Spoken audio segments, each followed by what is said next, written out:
Bonjour et bienvenue dans ce podcast Destination Amérique du Sud, l'émission qui vous fait voyager depuis chez vous. Toute l'équipe des agences Voyage Exception et moi-même sommes ravis de vous faire découvrir l'Argentine, le Chili, la Bolivie, le Pérou et le Paraguay.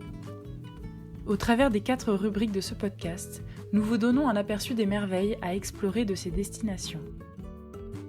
Dans ce nouvel épisode, un spécial Patagonie, on vous emmène d'abord à la péninsule de Valdés, en Argentine, à la rencontre de la faune marine de Patagonie.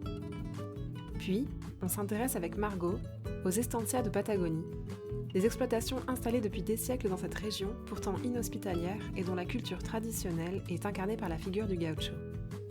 On discute ensuite avec Fabien, membre de l'équipe de Voyage Exception, tout juste rentré d'un voyage terrain en Patagonie australe.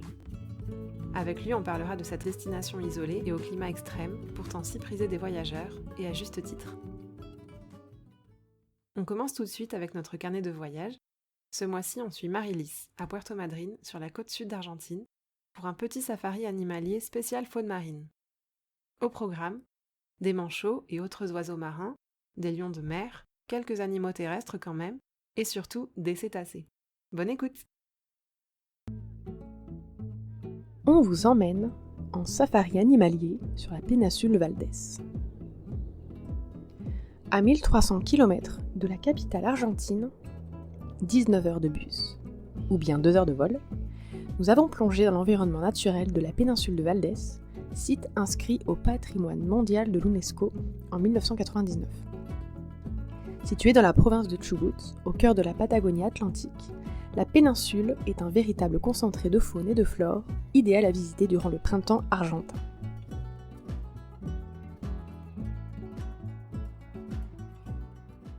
Nous nous envolons depuis la capitale vers l'aéroport de Trelew, une ville célèbre pour son histoire et ses vestiges paléontologiques. Sur la route pour Puerto Madryn, nous dépassons la célèbre réplique d'un Patagotitan majorum, le plus grand dinosaure ayant été retrouvé à ce jour, découvert à quelques kilomètres de la localité. Nous entamons ainsi notre périple dans les étendues arides et désertiques de la région. Nous arrivons une cinquantaine de minutes plus tard à Puerto Madryn, où les collines sèches de l'arrière-pays se heurtent aux eaux agitées de l'Atlantique. Nous nous essayons d'abord aux plages du village, visitons le petit centre-ville et sa costanera. L'aventure commence le lendemain, alors que nous prenons notre voiture de location pour nous rendre dans la réserve naturelle de Valdés, espace protégé pour l'abondance de sa faune et de sa flore. Arrivé à Puerto Pirámides, impossible de ne pas tomber sous le charme du village, ses restaurants et ses cafés à quelques mètres de l'océan. Village typique niché dans les collines sèches et sableuses de la péninsule, il est notamment le point de départ des excursions en mer.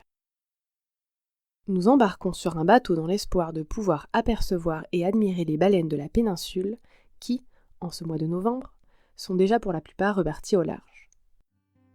Après une trentaine de minutes en mer et quelques illusions d'optique à la surface de l'eau, nous apercevons notre première baleine franche australe, un baleineau âgé de quelques mois seulement.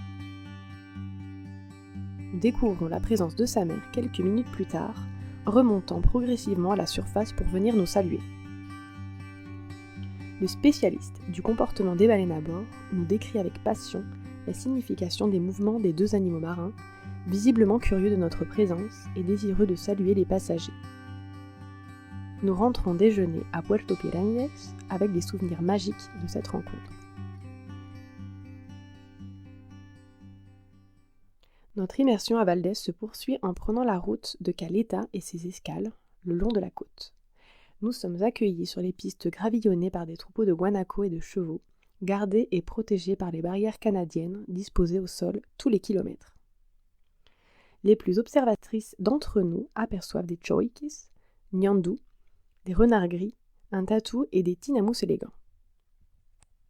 La côte atlantique de laquelle nous approchons offre un tout autre panel animalier qu'il est possible d'observer depuis les plateformes en bois prévues pour les visiteurs, dispersées le long du rivage. Près de la première, une colonie de manchots de Magellan se prélasse au soleil et nous avons la chance de pouvoir les admirer de très près. Le second arrêt nous permet d'observer au loin un groupe de lions de mer sous le chant des oiseaux marins. Nous revenons ensuite sur nos pas afin de conduire en direction de la fameuse île aux oiseaux, Isla de los Pájaros, qui a tant inspiré Antoine de Saint-Exupéry. Nous y arrivons à temps pour admirer le coucher du soleil, les couleurs chaudes du ciel, et pour observer les milliers d'oiseaux et de manchots qui grouillent sur l'île depuis la lunette du Mirador. Nous rentrons à Puerto Madryn, les étoiles dans les yeux, reconnaissantes d'avoir pu admirer toute la faune diverse et abondante de Valdés. Le lendemain, nous prenons la route en direction de Punta Loma, d'où les visiteurs peuvent observer des colonies de lions de mer et d'oiseaux marins. Pistes désertes, eau bleue et faune sauvage, le lieu n'est pas à manquer dans la région. Nous découvrons le splendide site du Cerro Avanzado, un endroit magique et reculé où des petites montagnes arides et désertes bordent l'océan Atlantique.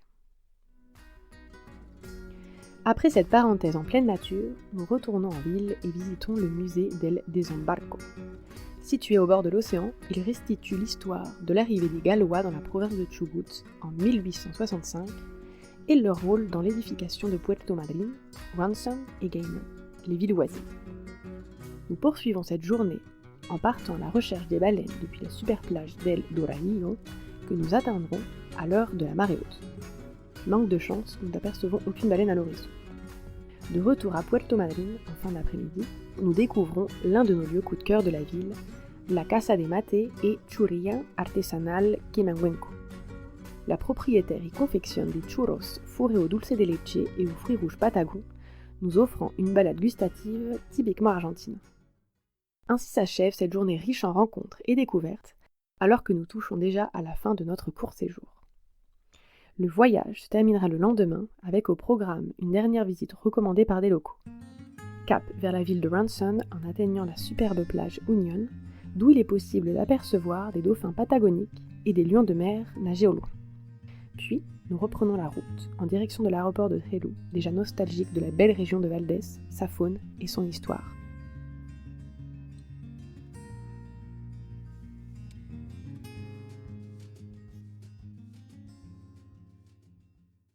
Merci d'avoir écouté notre carnet de voyage.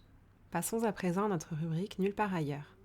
Aujourd'hui, Margot nous explique tout sur les estancias de Patagonie. Ces exploitations d'élevage à l'origine de la culture des gauchos et de l'économie de la viande en Argentine et au Chili. Vous allez voir, entre l'histoire de leurs origines européennes, leur architecture à l'épreuve des vents les plus violents et l'accueil qu'elles réservent aujourd'hui aux visiteurs, ces temples des traditions de Patagonie ont beaucoup à raconter. Connaissez-vous les estancias de Patagonie? Leur histoire, ce que cela veut dire et comment elles sont utilisées? Non? Allez, on va découvrir ça ensemble. Au Chili, le terme estancia est surtout utilisé dans la région du Sud, en Patagonie et en Argentine, mais on l'utilise dans tout le pays. Il désigne en général une exploitation agricole qui peut inclure des habitations, des silos, des étables, des écuries et parfois même une structure hôtelière et un restaurant, pour celles qui font le choix de diversifier leurs sources de revenus en s'ouvrant au tourisme. Les estancias se rapprochent en fait pas mal des fazendas brésiliennes ou des ranchs états-uniens. Mais revenons un peu dans le passé pour comprendre leur création. Alors à l'origine, de nombreux peuples autochtones vivaient en Patagonie, étant donné la grande superficie de cette région, qui fait plus de 930 000 km². Sur tout le territoire, on retrouve les Tehuelches ou Aonikenk, les Mapuches, les Selknam, les Yaganes ou Yamanas et les Alacalufes ou Kaweskar. Ils vivaient principalement de la chasse, de la pêche et de la cueillette.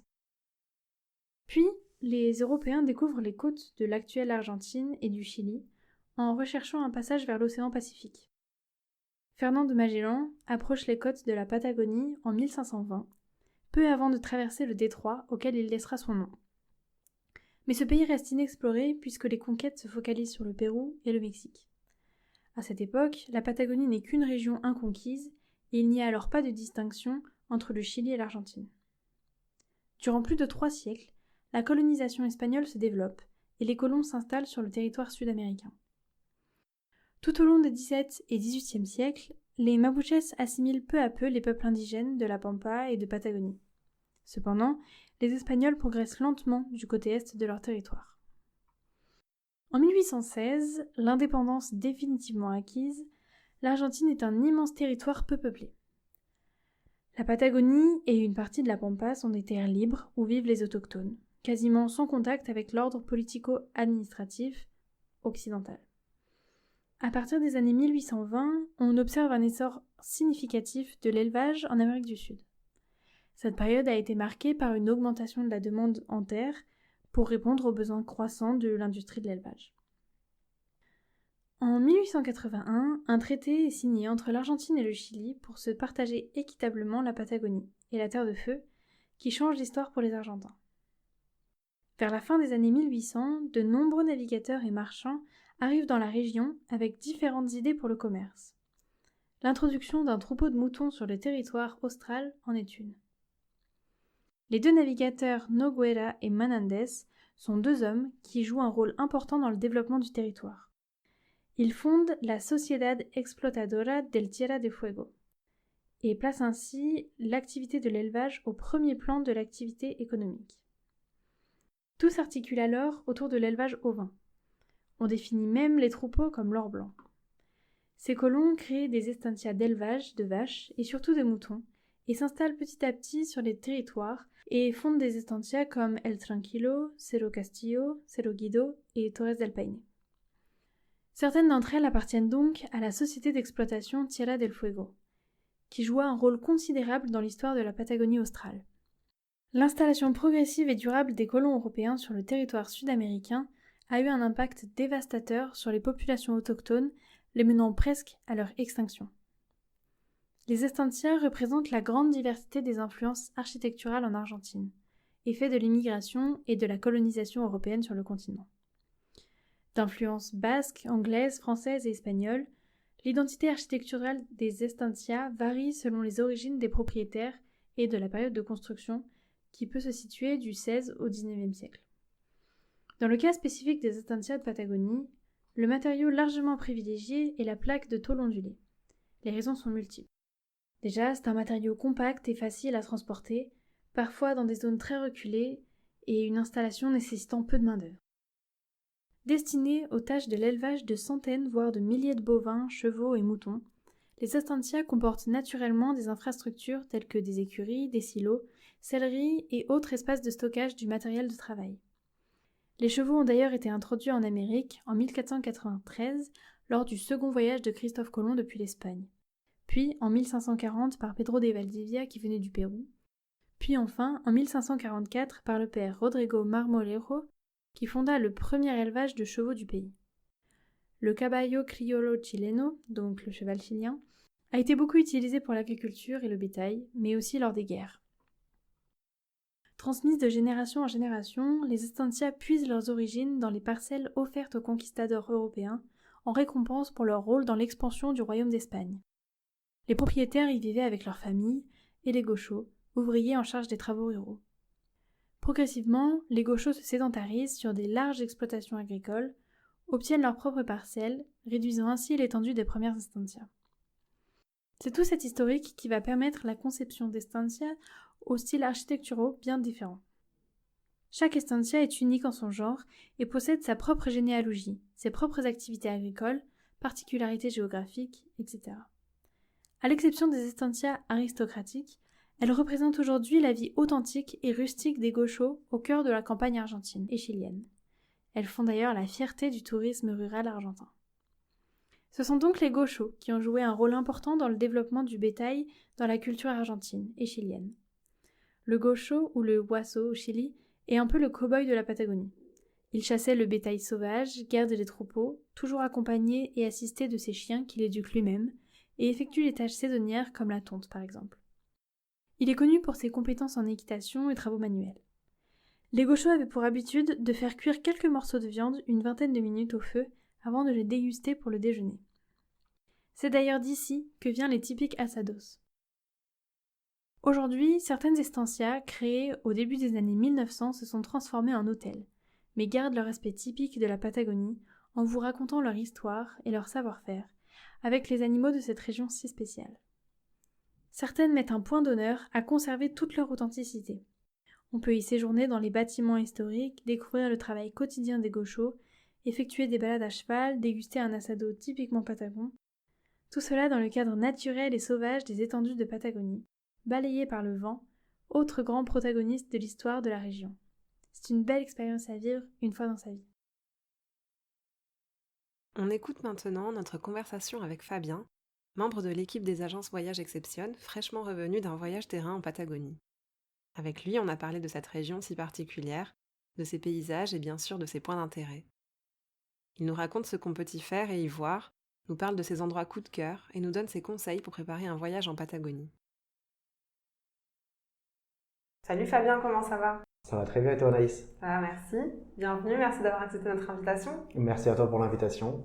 Alors pour commencer, est-ce que tu pourrais te présenter, nous dire depuis quand tu vis au Chili, ce qui t'a amené à t'y installer et ce que tu fais au sein de l'équipe de Voyage Exception, s'il te plaît? Bien sûr. Alors je m'appelle Fabien Foriel, je suis français, j'ai 28 ans. Depuis combien de temps je vis au Chili? Alors ça va faire 2 ans, je vais bientôt célébrer mes 2 ans. Ce qui m'a emmené au Chili, c'est l'amour. J'ai rencontré une Chilienne en Europe et nous sommes venus nous installer pour tenter cette aventure chilienne. Super. Alors aujourd'hui, on va discuter de ton voyage sur le terrain, tout récent puisque tu es rentré il y a un peu plus d'une semaine. Est-ce que dans un premier temps, tu pourrais nous expliquer ce que c'est qu'un voyage sur le terrain et pourquoi c'est si important pour une agence locale d'en effectuer régulièrement? Bien sûr. Alors tout d'abord, un voyage sur le terrain, c'est, comme son nom l'indique, c'est un voyage qui nous permet de nous rendre sur le terrain et sur les lieux où nous envoyons nos clients pour pouvoir être plus aptes à en parler à nos clients et le présenter un petit peu mieux. Alors, tu me demandais pourquoi c'est important un voyage pour une agence locale, en tout cas pourquoi c'est important d'en organiser. C'est effectivement très important parce que ça nous permet d'être sûr que ce que l'on propose aux clients est faisable et réalisable. De l'autre côté, on se familiarise avec le terrain et ça permet aussi de garder le contact avec tous les opérateurs sur le terrain, que ce soit les guides, les personnes travaillant dans les hôtels, les opérateurs qui effectuent les transferts d'un point A à un point B. Et voilà, ça nous permet aussi d'avoir des contacts sur place, de pouvoir communiquer plus facilement avec les personnes que nous rencontrons en face à face. Donc cultiver un petit peu le lien avec les partenaires en fait locaux. Exactement, pour pouvoir toujours proposer une expérience un petit peu mieux à nos clients et d'être à jour aussi sur ce qui peut se passer sur le terrain. Par exemple, je sais pas, une route barrée ou un mirador qui peut être fermé. Donc ces choses-là sont importantes pour pouvoir indiquer à nos clients le plus précisément possible ce qui se passe sur le terrain. J'imagine qu'au niveau de l'hôtellerie, c'est important aussi. Quand il y a un changement de propriétaire, un hôtel qui ferme, un autre qui ouvre, ça nous permet aussi de garder à jour nos informations. Bien sûr, parce que du coup, un hôtel, par exemple, peut être tout à fait différent d'un propriétaire à l'autre. Le service peut évoluer en bien ou en mal, les infrastructures aussi. Donc c'est exactement pour ça qu'on nous envoie sur le terrain et pour se mettre à jour sur tous les éléments sur place. Super. Alors, on ne va pas faire durer le suspense plus longtemps sur la destination. Est-ce que tu peux nous dire dans quelle région vous êtes parti? Bien sûr. Alors, nous sommes partis en Patagonie australe, plus précisément à El Calafate, El Chaltén, Torres del Paine et enfin Puerto Natales et Punta Arenas. Super. Est-ce qu'on peut situer cet endroit pour nos auditeurs, s'il te plaît, et le présenter en quelques mots? Bien sûr. Alors, la Patagonie australe, à ne pas mélanger avec toute la Patagonie. La Patagonie australe se trouve à la pointe extrême sud de l'Argentine et du Chili. La région est partagée entre les deux pays et c'est la porte d'entrée à l'Antarctique par exemple. Et comme je disais, alors à ne pas mélanger avec la Patagonie en général, puisque la Patagonie intègre aussi la péninsule de Valdés, les lacs en Argentine ou au Chili. La route australe. La route australe, exactement. Donc nous sommes rendus en Patagonie australe. Ok. Alors, on rappelle au passage juste qu'un voyage de repérage, c'est pas forcément le même rythme qu'un voyage classique pour nos voyageurs. On doit mettre dans une journée beaucoup plus de choses, de visites, d'activités. Est-ce qu'on peut faire le déroulé de votre itinéraire très rapidement? Effectivement, les voyages de connaissances, bien que très agréables, étant donné qu'on se rend en Patagonie, c'est pas du tout des vacances. Le rythme est différent, on se lève assez tôt, on se couche assez tard, parce qu'on a pas mal d'objectifs à remplir dans une journée. On essaye de mettre plusieurs excursions, plusieurs visites d'hôtels, que ne ferait pas forcément un client qui prendrait un petit peu plus le temps. Mais effectivement, en voyage de reconnaissance, on doit avoir un rythme un petit peu plus intense pour pouvoir avoir le temps d'effectuer tout ce qu'on veut effectuer. D'accord. Et du coup, dans les grandes lignes, quelles étaient vos étapes? On a eu plusieurs étapes. Comme j'ai dit, on a eu 2 étapes en Argentine et 3 étapes au Chili. On est passé à El Chaltén en premier, El Calafate. Ensuite, nous sommes rendus du côté chilien dans le parc Torres del Paine et avons terminé par Punta Arenas et Puerto Natales. Voilà, dans toutes ces étapes-là, il y avait de nombreuses excursions, de nombreuses visites d'hôtels pour, comme je l'ai dit, s'assurer et qu'on se mette à jour sur le terrain. Super. Est-ce que c'était ton premier voyage en Patagonie? Oui, premier voyage en Patagonie pour moi. Alors, quelles sont tes impressions à chaud? Qu'est-ce que tu en as pensé? Alors pour être honnête, j'ai vraiment adoré. On a eu la chance de découvrir des paysages à couper le souffle. On a eu un voyage très intense, mais on a pu découvrir des paysages que je n'avais encore jamais vus jusqu'à maintenant.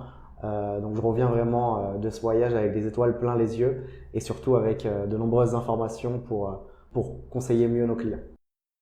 Alors, quand les gens nous contactent pour un premier voyage en Argentine ou au Chili, la Patagonie, c'est quasiment toujours dans les lieux qu'ils veulent découvrir à tout prix.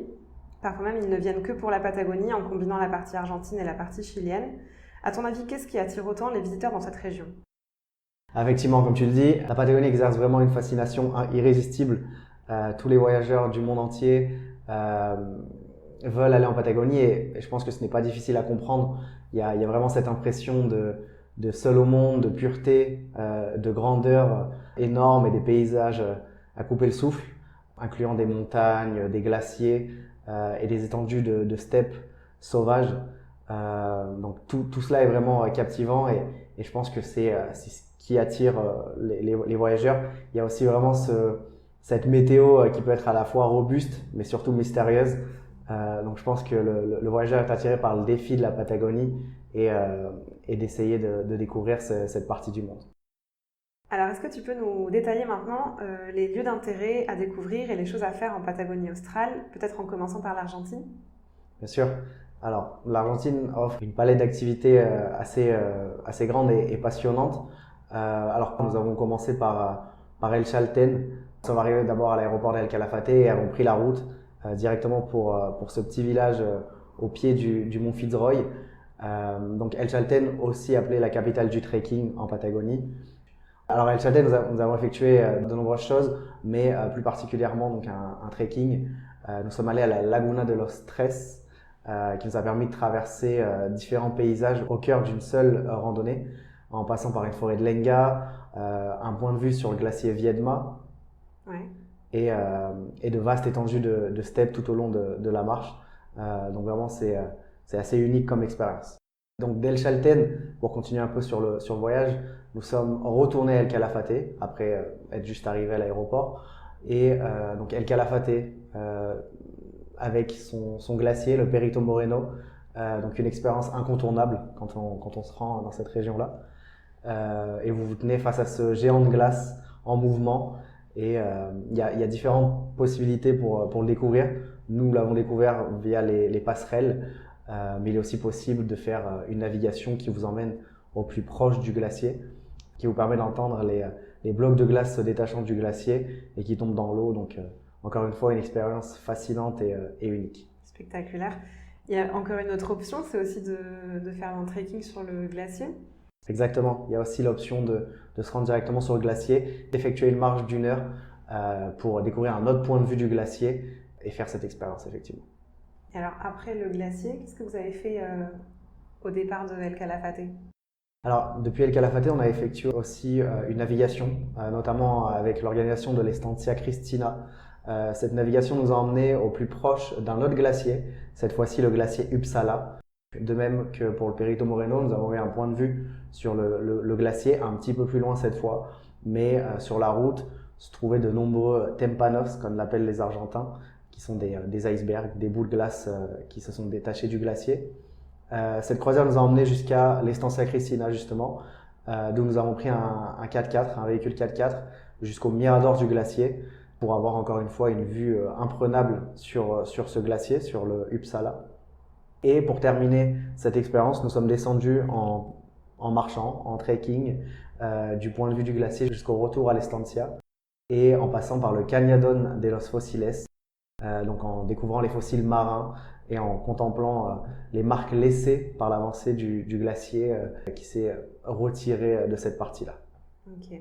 Oui, donc c'est vrai que El Calafate, c'est l'endroit idéal pour voir les glaciers en Argentine. Effectivement, en Argentine, il y a vraiment pas mal de glaciers et tout ça est à l'intérieur du parc Los Glaciares, et donc qui sert à la conservation de tous ces lieux uniques. Il y a aussi de même du côté chilien avec le parc Torres del Paine. Super. Après El Calafate, qu'est-ce que vous avez fait? Donc après El Calafate, nous sommes partis du côté chilien. Nous avons effectué le passage de frontière entre l'Argentine et le Chili en véhicule. Donc les formalités douanières sont assez simples et rapides. Nous avons traversé par le poste Cancha Carrera en Argentine et du côté chilien, nous sommes arrivés à Cerro Castillo. Et de là, nous avons rejoint le parc Torres del Paine. Comment ça se passe ce passage de frontière? C'est compliqué? Alors c'est assez simple. Vraiment, nous sommes arrivés avec le véhicule. Nous avons simplement dû effectuer quelques formalités douanières. Donc, ils ont tamponné un papier pour laisser passer la voiture de location du côté argentin. Ils ont fait de même du côté chilien et également avec la présentation du passeport. Et une fois ces formalités faites, nous avons pu rentrer du côté chilien. D'accord. Est-ce qu'il y a d'autres points de passage de frontières possibles dans cette région? Effectivement, il y a un autre poste possible un petit peu plus au sud, en passant par Rio Turbio du côté argentin et du côté chilien à Dorotea. D'accord. Ok, et une fois qu'on est au Chili, alors pour continuer de rêver, quels sont les endroits que vous avez découverts et les expériences à vivre? Ah ouais, effectivement. Donc, comme je l'ai dit, en arrivant au Chili, il y a également du côté chilien de nombreuses activités, de nombreux points d'intérêt. Donc nous sommes arrivés au Chili et avons directement rejoint l'Estancia Cerro Guido, alors qui se trouve à l'extérieur du parc. Et nous sommes rendus donc à l'Estancia, une expérience formidable. Nous avons été accueillis très chaleureusement, tout était parfait, en passant de la nourriture au service.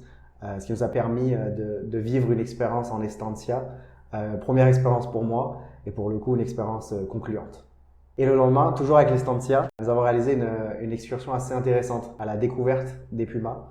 L'expérience nous a permis d'apprendre davantage sur cet animal sauvage ainsi que sur sa conservation, ce qui est le but de l'Estancia.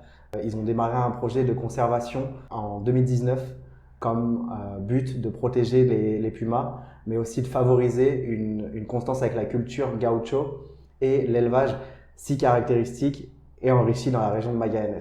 Deux mondes qui ont été en conflit. Ouais. Donc voilà, vraiment une expérience unique avec les pumas.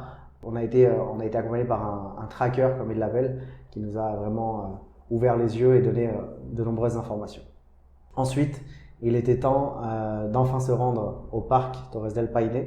Donc nous avons pris la route depuis l'Estancia pour nous rendre dans le parc. Et là, de nombreuses activités nous attendaient. Nous sommes restés dans l'un des hôtels du parc Torres del Paine, d'où nous avons démarré notre premier trekking à l'intérieur du parc dès le lendemain, le trekking Base Las Torres, qui nous emmène au pied des tours sud, centrale et nord du parc Torres del Paine.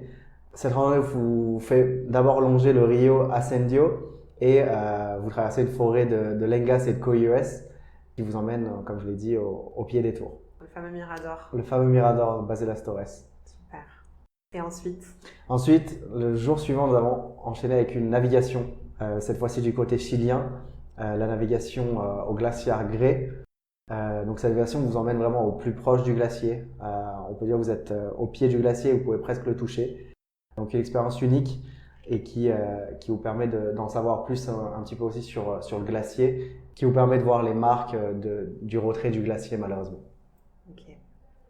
Alors après cette excursion nautique, qu'est-ce que vous avez fait dans le parc ou autour? Le lendemain de la navigation, nous sommes allés au Mirador Ferrier, donc randonnée qui vous emmène jusqu'au sommet du mont du même nom, avec un dénivelé qui commence assez fort, mais après une marche de 2 heures, vous arrivez au sommet et vous avez une vue imprenable sur le secteur Grey et sur le parc Torres del Paine. Donc c'est vraiment époustouflant. Pas mal de vent en altitude, mais c'est vraiment une expérience à faire. Ensuite, le jour suivant, nous avons fait une journée de visite des miradors du parc Torres del Paine. Vous partez en voiture et vous avez différents points de vue sur la route d'où vous vous arrêtez, vous pouvez prendre des photos. Les points de vue sont assez uniques. Parmi ces points d'intérêt, nous nous sommes arrêtés pour faire une marche au Salto Grande. Donc il y a une cascade entre deux lacs, donc assez impressionnante. Cette même cascade vous emmène avec un petit peu de marche jusqu'au Mirador Cuernos, qui vous offre un point de vue assez unique sur les cornes du Torres del Paine. Donc marche assez facile et assez courte, vous permettant d'avoir un autre point de vue et une autre approche du parc Torres del Paine. Super. Et ensuite? Après quelques arrêts pour une visite d'hôtel et quelques arrêts sur différents points de vue sur cette même route, nous sommes rendus au secteur Serrano, à la porte d'entrée du parc, dans la zone sud, qui était notre dernière étape de la journée, car notre hôtel se trouvait là-bas. De nombreux hôtels se trouvent d'ailleurs dans la zone Serrano, et qui aussi offrent un point de vue unique sur les tours du Torres del Paine. Notre périple à Torres del Paine se termine sur cette note-là, sur cette journée-là, et nous sommes rendus à la ville voisine, Puerto Natales.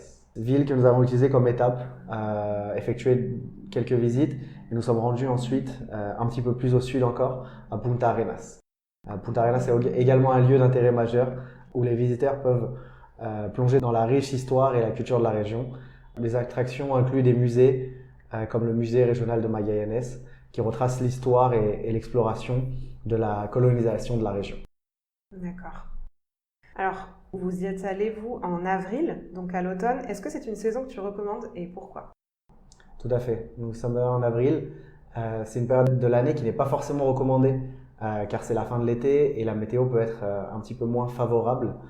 Cependant, en Patagonie, la météo est assez imprévisible. C'est pourquoi nous évitons de recommander avril en général. Cependant, après mon séjour, je peux vous dire que les couleurs étaient magnifiques à ce moment-là. Nous avons eu de la chance, le soleil était présent. Les couleurs d'automne sont assez exceptionnelles. Alors, quelles sont les meilleures périodes globalement de l'année pour visiter la Patagonie australe? Alors, nous recommandons vivement la saison estivale australe, qui s'étend de novembre à mars inclus. C'est à ce moment-là que les conditions météorologiques sont les plus favorables et surtout avec moins de risques de mauvais temps et des températures un petit peu moins froides. Bien qu'il puisse y avoir un peu de vent, comme toujours en Patagonie, nous recommandons un peu moins en hiver. Le vent est moins présent en Patagonie en hiver, mais les températures sont extrêmement basses et la neige est abondante. Ouais, je crois que certains sentiers sont fermés en hiver. Exactement. De nombreuses activités et de nombreux hôtels également sont fermés à cette époque-là de l'année et ils en profitent pour se préparer pour la saison haute. D'accord. À qui est-ce que tu recommanderais un voyage en Patagonie australe? Alors, je pense que la Patagonie est idéale pour les voyageurs amateurs de randonnée. Ce type de voyageur est assuré de vivre une expérience enrichissante car il y a de nombreuses randonnées possibles. Certaines peuvent être exigeantes et longues, mais le résultat à la fin de la randonnée était époustouflant, que ce soit pour voir la base des Tours du Paine ou le Mirador Ferrier avec une vue imprenable sur le parc. Je recommande aussi aux amateurs de faune de se rendre également en Patagonie car la région regorge d'animaux. Vous pourrez voir de nombreux condors, des renards au bord de la route, des guanacos et si vous avez un peu de chance, peut-être même des pumas ou des espèces menacées comme le huemul. J'ai d'ailleurs eu la chance de voir ces deux derniers dans le parc de Torres del Paine. Quelle chance. Les huemul, tu les as vus où? Alors le huemul, on a eu la chance de le voir. C'était la récompense du Mirador Ferrier. Parce qu'en montant jusqu'au sommet, proche du sommet, on a vu un huemul qui était en plein repas pour le coup. Donc Ouais. on a pu s'arrêter et admirer ça, ce qui est assez rare, que c'est quand même une espèce menacée d'extinction. Donc c'était assez unique. Et juste un petit rappel pour ceux à qui ça dit pas grand-chose, qu'est-ce que c'est qu'un huemul? Alors un huemul, c'est un cerf andin. Ok, super. Alors c'est vrai qu'il faut aimer l'outdoor, l'aventure, la nature pour profiter à 100% de cette région. Mais est-ce qu'il y a aussi des options, par exemple, pour les personnes qui ont envie de découvrir cet endroit tout en n'étant pas de grands marcheurs? Ah oui, c'est tout à fait possible. Et il existe de nombreuses options de promenade un petit peu plus courtes et plus faciles, comme par exemple l'excursion Salto Grande, cette fameuse cascade entre les deux lacs, qui est assez facile d'accès. De même pour le Mirador Cuernos, des cornes du Paine, qui est aussi assez facile d'accès après une petite marche sans dénivelé. Et qui offre une excellente vue sur les cornes du Paine. Il est aussi possible de profiter de la région en voiture. Il est tout à fait possible de faire cette journée que nous avons fait pour les différents points de vue et miradors du parc. Vous vous rendez d'ailleurs en voiture sur ces différents points de vue. Il y a plusieurs stops tout au long de la route. Donc vous avez simplement à conduire, vous arrêter, prendre des photos, voir un petit peu la vue, qui est magnifique. C'est d'ailleurs pourquoi on propose souvent à certains de nos clients qui ne vont pas forcément dans le parc pour des randonnées. Nous avons une formule chauffeur guide privé qui vous permet d'être conduit et d'être accompagné par un guide quand cela est nécessaire évidemment. Et des journées sont envisageables avec ces visites-là ou des randonnées un petit peu plus faciles qui n'exigent pas un niveau physique élevé. Super. Alors, je voulais aussi faire un petit point sur l'hôtellerie. Ça arrive que dans des régions isolées comme celle-ci, les choix en termes d'hôtels soient assez limités et que les propositions soient un petit peu rudimentaires. Est-ce que c'est le cas en Patagonie australe? Alors non, la région est assez connue et assez touristique, donc plutôt développée à ce niveau-là. Il y a un peu de tout au niveau hôtelier. Comme El Calafate est une ville qui s'est vraiment développée en très peu de temps. Je crois qu'en 5 ans, la ville a doublé de taille. Donc il y a une proposition hôtelière assez développée. Par exemple, à El Calafate, vous pouvez avoir un hôtel assez simple qui vous propose des services complets, jusqu'à même des hôtels de niveau exceptionnel comme Leolo Lodge, où le service est assez complet et exceptionnel. Qui est du niveau de Relais Château, il me semble. Effectivement, il est classé Relais Château. Alors c'est pas forcément un niveau Relais Château français, mais c'est d'un très bon standing en Amérique du Sud. Et du côté chilien? Côté Chili aussi, il y a vraiment, c'est une région assez développée. Le parc Torres del Paine, il y a quelques hôtels à l'intérieur du parc directement. Il y en a aussi à l'extérieur, aux portes du parc, que ce soit des hôtels, encore une fois, assez classiques ou des hôtels d'exception. Donc il y a un peu de tout. Il est également aussi possible de se loger directement à Puerto Natales, qui se trouve à 1h30 de route à peu près du parc. Donc c'est une solution un petit peu plus économique qui permet de prendre base de cette ville-là et de faire l'aller-retour dans la journée. Il y a aussi le choix des estancias, comme nous avons fait à Cerro Guido. Il est aussi possible, très proche du parc, de rester dans une estancia, et c'est une expérience unique également parce que ça vous permet de découvrir la vie d'une estancia, le gaucho qui s'occupe du bétail, les chevaux qui se trouvent à l'intérieur de l'estancia. Donc ça aussi, ça permet de rajouter une expérience différente au niveau hôtelier dans votre séjour. D'ailleurs, j'imagine qu'il y a pas mal de possibilités pour faire des excursions à cheval. Effectivement, le fait d'aller dans une estancia permettra de découvrir d'autres activités différentes de ce que vous pouvez trouver dans le parc. Vous pouvez aussi faire des cabalgatas, comme ça se dit au Chili, des balades à cheval en passant par des paysages assez uniques au cours de votre balade. Super. Alors, sur la base de ton expérience sur le terrain en Patagonie australe maintenant, combien de jours tu conseillerais au minimum comme durée d'un séjour dans la région, que ce soit du côté chilien, du côté argentin ou bien pour les gens qui veulent combiner les deux? Alors tout d'abord, à mon avis, ces régions devraient être combinées car elles offrent des paysages différents et se complètent parfaitement. En les combinant, je pense que 2 à 3 semaines pour visiter l'ensemble de ces régions, je pense que c'est parfait. Sinon, si on décide de faire un seul pays, je pense qu'une semaine pour visiter El Calafate, El Chalten en prenant son temps, je pense que c'est bien. Et de même pour le Chili, une seule semaine, c'est suffisant. Un petit peu plus si on souhaite faire des excursions, par exemple à Punta Arenas, en allant voir les baleines. Peut-être qu'un petit peu plus de temps sera nécessaire, mais en général, une semaine est suffisant. Et alors, quelle région est-ce qu'on peut combiner avec la Patagonie australe, notamment si on veut éviter l'avion au maximum? Alors, il y a beaucoup de connexions entre la Patagonie australe et le reste de l'Argentine et du Chili, sans forcément prendre l'avion. Alors, notamment, je pense à une croisière qui relie Puerto Natales jusqu'au nord de la route australe, en passant par les fjords. Et donc, c'est assez exceptionnel comme expérience. Il est aussi possible de connecter la Terre de Feu en voiture directement, en prenant le bac depuis Punta Arenas, par exemple. Également possible de rejoindre la route 40 en voiture, en partant de Calafate et en remontant vers le nord. Il existe aussi de nombreuses croisières, comme une croisière qui relie Punta Arenas jusqu'à Ushuaia. Et aussi, on peut relier Punta Arenas jusqu'à Ushuaia, comme précédemment dit, et effectuer une croisière jusqu'en Antarctique en prenant le bateau depuis Ushuaia. Super, ça donne quand même pas mal d'options. Quels seraient tes conseils pour les personnes qui souhaitent visiter la Patagonie australe? Alors je pense que c'est une question propre à chacun, mais il y a quand même quelques conseils généraux, notamment en ce qui concerne les vêtements. Par exemple, je recommanderais de porter plusieurs couches de vêtements plutôt que de simplement opter pour une grosse couche.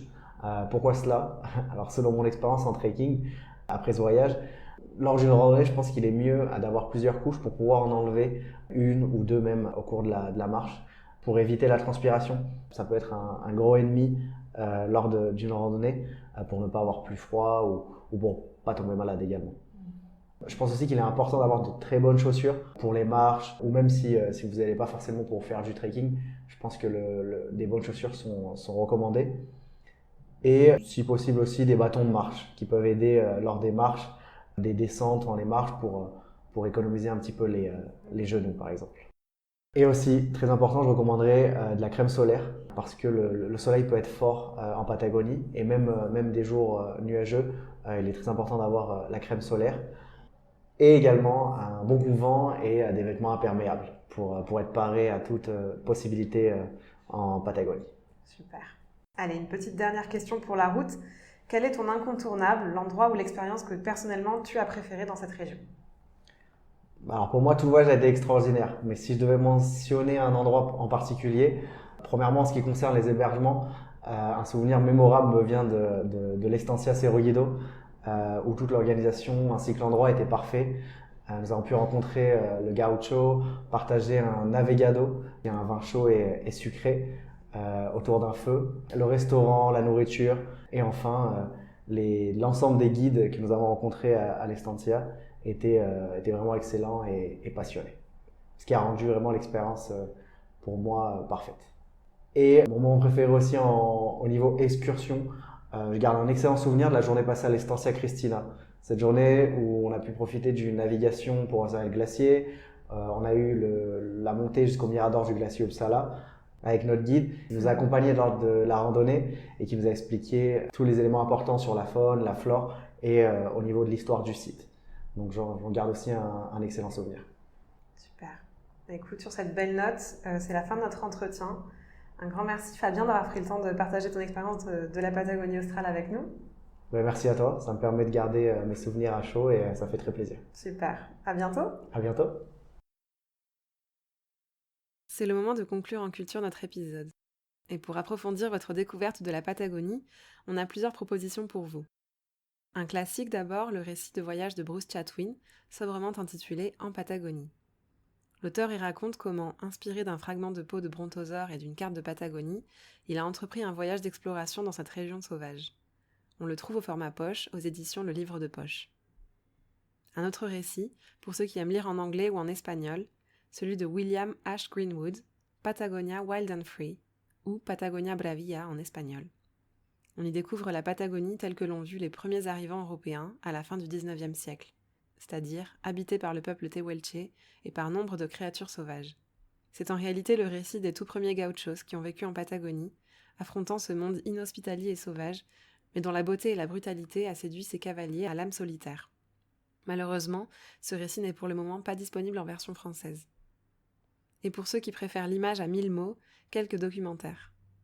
On commence avec la série Netflix Parcs nationaux, ces merveilles du monde, dont l'épisode 2 est dédié à quelques-uns des 24 parcs nationaux de la Patagonie chilienne, et notamment celui de Torres del Paine.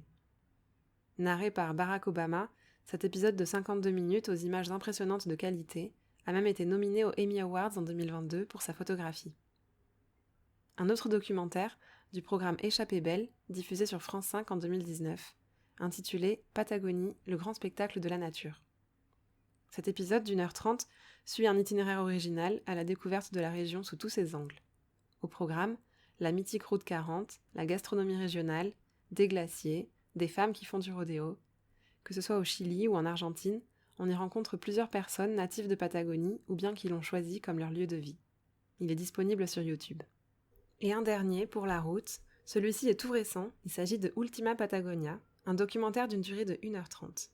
On y suit un groupe de chercheurs explorateurs, parmi lesquels se trouvent 2 représentants du peuple Kawescar, dans leur découverte de l'île de calcaire Madre de Dios, dans les fjords de Patagonie chilienne.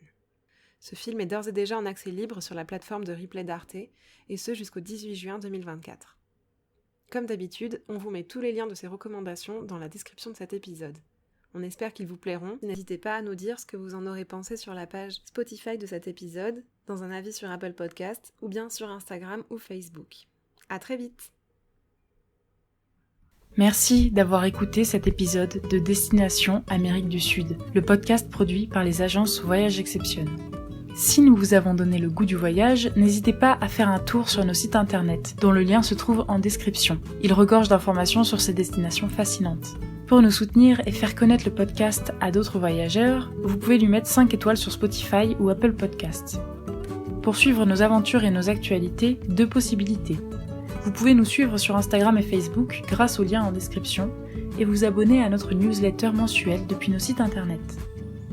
Merci et à bientôt pour un prochain épisode d'aventure en Amérique du Sud.